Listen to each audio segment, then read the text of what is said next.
Well, let's bring in the former Prime Minister of Australia now, Scott Morrison. Scott, it's good to see you. Thank you so much for your time this morning during these troubled times. Now, you are a friend of Donald Trump's. Let's just start off with how you're feeling about it all this morning. Well, I'm still incredibly disturbed and upset. I think of the obvious reactions. I was shocked yesterday, terribly saddened by all of this.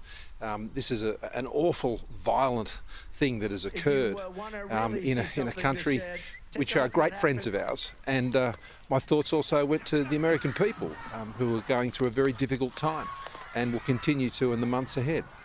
Have you managed to get a word to Mr. Trump yet at all, Scott?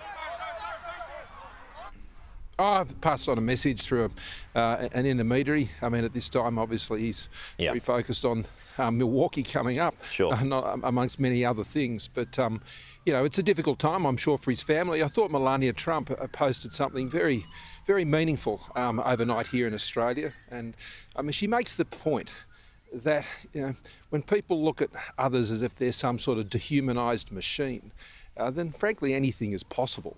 And we see far too much of that when it comes to political debate, whether it's overseas or indeed here.